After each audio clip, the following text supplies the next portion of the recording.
Gene पियाजे से related सभी question और उन क्वेश्चन के कॉन्सेप्ट एक ही वीडियो में आज आपके लिए लेके आ गया हूँ। जी हाँ दोस्तों, आज आपको क्वेश्चन के आंसर के साथ आपको उसका कॉन्सेप्ट यानी कि विश्लेषण भी मिलने वाला है। कोई आंसर क्यों सही है उसके बारे में भी आज हम बात करने वाले हैं।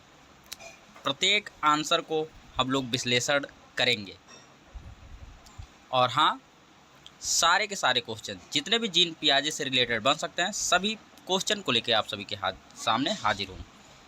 तो देरी ना करते हुए चलिए वीडियो को शुरू करते हैं।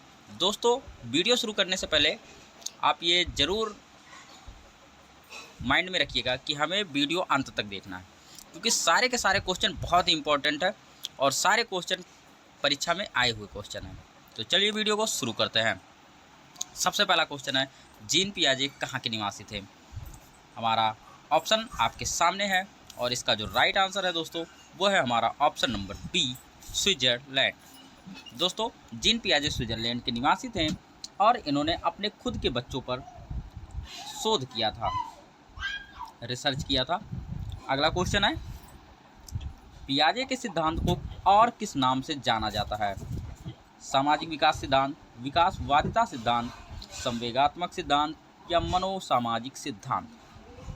दोस्तों, इसका जो राइट आंसर है वो है ऑप्शन नंबर बी, विकासवादिता का सिद्धांत यानी कि डेवलपमेंटल थियरी। दोस्तों, इनका जो हम ज़्यादा बहुचर्चित जो इनके सिद्धांत को जो ट्रेंडिंग नाम जो जानते हैं हम लोग वो है संज्ञानात्मक विकास का सिद्धांत, लेकिन इनको डेवलपमेंटल थियरी या फिर स्टेज थियरी यानी कि अवस्था का सिद्धांत के नाम से भी हम लोग जानते हैं।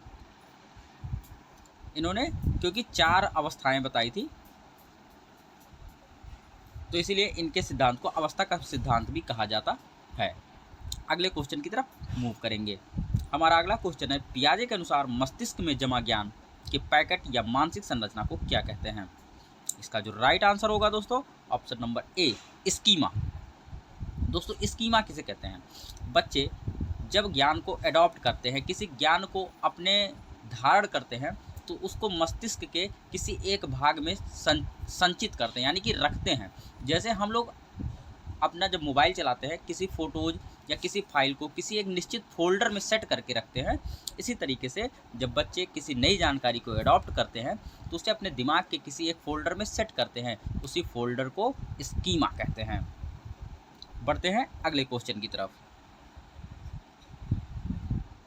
अगला क्वेश्चन हमारा, पुरानी योजनाओं या पूर्व ज्ञान में बिना कोई बदलाव किए नई जानकारी को शामिल कर लेना क्या कहलाता है। ऑप्शन है समायोजन, साम्य धारण, आत्मसातीकरण या संगठन। दोस्तों, इसका जो राइट आंसर है वो होगा ऑप्शन नंबर सी, आत्मसातीकरण। दोस्तों, जब हम अपने पूर्व ज्ञान में कोई भी बदलाव नहीं करते हैं, चीज़ों को जैसे का तैसे अपने मस्तिष्क में सेट कर लेते हैं तो उसे हम लोग बोलते हैं आत्मसातीकरण या समावेशन। कहने का मतलब यह है, बच्चा जब नई जानकारी को देखता है, जानता है, उसको पता चलता है तो अपने दिमाग में सीधे बिना किसी तोड़ मरोड़ के साथ, बिना किसी उसको परिवर्तन के साथ सीधे अपने दिमाग में रख लेता है। जैसे पक्षी को उड़ते हुए जब बच्चा देखता है वो अपने पेरेंट्स से पूछता है कि ये क्या है, उसके पेरेंट्स बताते हैं यह एक पक्षी है।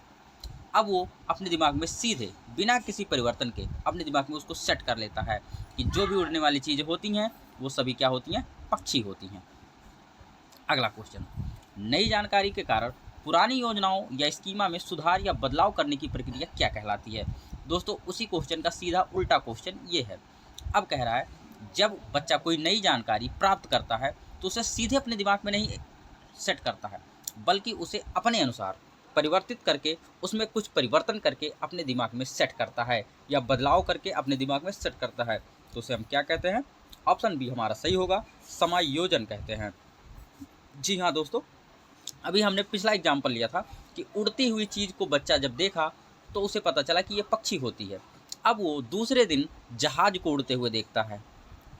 अब चूंकि उसके दिमाग में पहले से ही चीज़ें सेट थी कि जो चीज़ें उड़ती हैं वो क्या होती हैं, पक्षी होती हैं। उड़ती हुई जहाज को बच्चा देख के बोलता है पक्षी। तब उसे बताया जाता है कि नहीं, ये पक्षी नहीं है बल्कि ये जहाज है।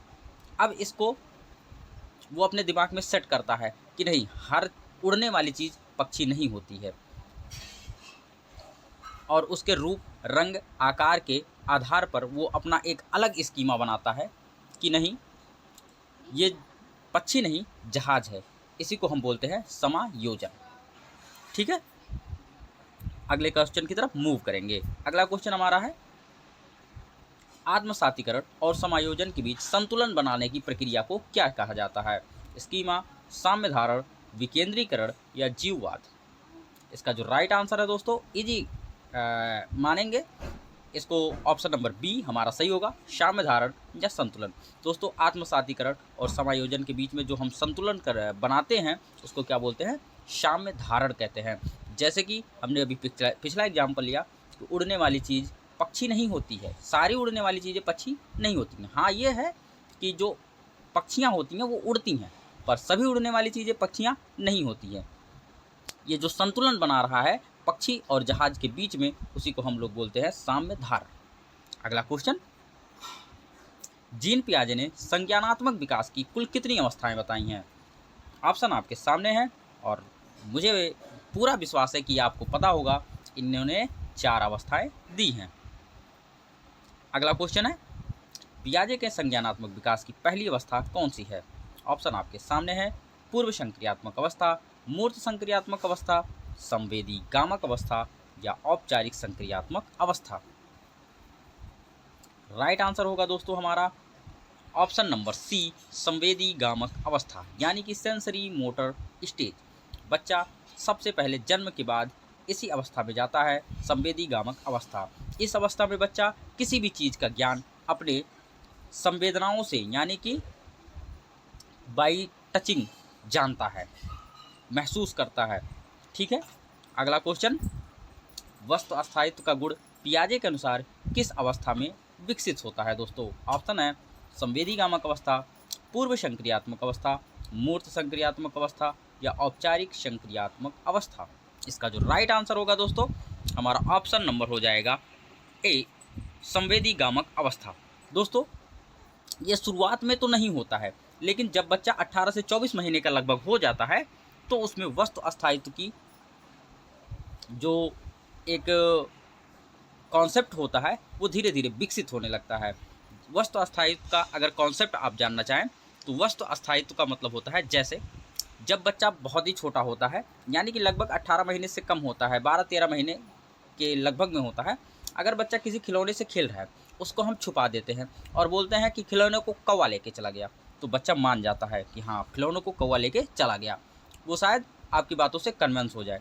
लेकिन जब बच्चा 18 महीने से ऊपर या लगभग 16-17 महीने से ही धीरे धीरे, आजकल के बच्चे तो और जल्दी विकसित हो जा रहे हैं, लेकिन इनके अनुसार 18 महीने से जब बच्चा ऊपर होता है, अब उसके अंदर ऑब्जेक्ट परमानेंस, यानी कि वस्तु अस्थायित्व के गुण जो होते हैं वो विकसित होने लगते हैं। अब वो बच्चा खिलौने से खेल रहा है, अगर आप उस खिलौने को छीन लेंगे और उसकी दृष्टि से दूर भी कर देंगे और आप पूछेंगे, आप बोलेंगे उसे कि खिलौना कौवा लेके गया, तो वो नहीं मानेगा, आपकी बातों से कन्विंस नहीं होगा और उस खिलौने के लिए रोता रहेगा। इसी को दोस्तों कहते हैं वस्तु अस्थायित्व या ऑब्जेक्ट परमानेंस। अगला क्वेश्चन, पूर्व संक्रियात्मक अवस्था यानी कि प्री ऑपरेशनल स्टेज की सही समयावधि क्या है? 0 से 2 वर्ष, 2 से 7 वर्ष, 7 से 11 वर्ष या 11 से 15 वर्ष? इसका जो राइट आंसर है दोस्तों ऑप्शन नंबर बी हमारा हो जाएगा 2 से 7 वर्ष। अगला क्वेश्चन, ये क्वेश्चन थोड़ा सा कट रहा है लेकिन आप आवाज़ सुनिएगा। कह रहा, जब बच्चा निर्जीव वस्तुओं जैसे गुड़िया या बादलों को सजीव समझने लगता है तो पियाजे ने इसे क्या कहा है? कहने का मतलब है निर्जीव वस्तुओं को वो सजीव समझ रहा है। आत्मकेंद्रित सोच, जीववाद, संरक्षण की कमी या पलटावी गुण? राइट आंसर होगा दोस्तों जीववाद। जी हाँ दोस्तों, जब बच्चा निर्जीव चीज़ों को भी सजीव समझने लगता है तो उसे बोलते हैं जीववाद। आप अक्सर देखे होंगे घर के छोटे बच्चों को या बच्चियों को, जब वो गुड़िया से खेलती हैं तो जब गुड़िया गिर जाती है तो उन्हें लगता है कि गुड़िया को चोट लग गया है। या कभी कभी बच्चियाँ बोलती हैं अपनी मम्मी से कि मम्मा इसे फीडिंग कराओ, गुड़िया भूखी हुई है। ऐसा वो जानबूझ के नहीं करते हैं दोस्तों, उन्हें लगता है कि जैसे मुझे भूख प्यास लगती है, मुझे भूख लगती है, इसी तरीके से गुड़िया को भी भूख लगता होगा और वह मम्मी को फीड करने के लिए बोलती है। अगला क्वेश्चन, बच्चा सोचता है कि जैसा वह देखता है या महसूस करता है पूरी दुनिया भी वैसी करती है। पियाजे ने इसे क्या नाम दिया है? जीववाद, आत्मकेंद्रितता, केंद्रीकरण या स्कीमा? राइट आंसर होगा दोस्तों हमारा ऑप्शन नंबर बी, आत्मकेंद्रितता, यानी कि ईगोसेंट्रिज्म। बच्चा खुद के डिसीजन को ही सही मानता है, अपने थिंकिंग को ही सही मानता है। अगर उसे लगता है कि कोई चीज़ गलत है तो वह ये महसूस करता है कि पूरी दुनिया भी इसे गलत ही मानती होगी, और अगर कोई चीज़ उसे सही लगता है तो उसे लगता है कि पूरी दुनिया इसे सही ही मानती होगी। ठीक है, अगला क्वेश्चन। किसी वस्तु या परिस्थिति के केवल एक ही पहलू पर ध्यान केंद्रित करने की प्रवृत्ति को क्या कहते हैं? विकेंद्रीकरण, केंद्रीकरण, संरक्षण या आत्मसातीकरण? दोस्तों इसका जो राइट आंसर होगा वो होगा ऑप्शन नंबर बी, केंद्रीकरण, यानी कि सेंट्रलाइजेशन। कह रहा है कि यह पूर्व संक्रियात्मक अवस्था का दोष है। बच्चा किसी चीज़ की सिर्फ एक विशेषता देखता है, जैसे लंबे गिलास में ज़्यादा पानी आना, भले ही चौड़े गिलास में भी उतना ही पानी हो। कहने का मतलब यह है दोस्तों, इसका एक दूसरे एग्जाम्पल से हम समझेंगे।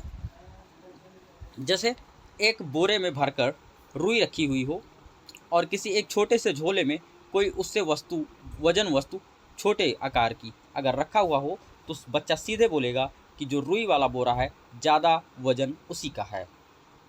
अगला क्वेश्चन। किस अवस्था में बच्चा मानसिक क्रियाओं को उलटना पुलटना, जैसे 2 + 3 = 5 तो 5 - 3 = 2 नहीं सीख पाता है? संवेदीगामक अवस्था, पूर्व संक्रियात्मक अवस्था, मूर्त संक्रियात्मक अवस्था या औपचारिक संक्रियात्मक अवस्था? राइट आंसर होगा दोस्तों ऑप्शन नंबर बी, पूर्व संक्रियात्मक अवस्था। दोस्तों इस अवस्था में बच्चा उलटना पलटना यानी कि पलटावी और अपलटावी का ज्ञान उसे नहीं होता है। बच्चा 2 + 3 को 5 तो समझ जाता है, लेकिन 5 - 3 को 2 नहीं समझ पाता है। अगला क्वेश्चन। मूर्त संक्रियात्मक अवस्था यानी कि कॉन्क्रीट ऑपरेशनल स्टेज की आयु सीमा क्या है? राइट आंसर होगा दोस्तों ऑप्शन नंबर बी, 7 से 11 वर्ष। ये तीसरा अवस्था है पियाजे के अनुसार। अगला क्वेश्चन। और दोस्तों यहीं तक आज हम इस वीडियो को कैरी करेंगे। इसके आगे का एक पार्ट मैं और बनाऊंगा, क्योंकि वीडियो बहुत ही लंबा हो रहा है, लगभग 12-13 मिनट का वीडियो हो गया है। तो इसके आगे का पार्ट लगभग 10 से 12 ही मिनट का एक और वीडियो में लेके आऊँगा कल। तो इस वीडियो को अगर आपको अच्छा लगा होगा तो लाइक, शेयर और सब्सक्राइब जरूर कीजिएगा। कमेंट में बताइएगा वीडियो कैसा लगा है, और इसके पार्ट 2 को देखना मत भूलिएगा। कल इसी टाइम फिर से एक नया वीडियो अपलोड होगा। धन्यवाद।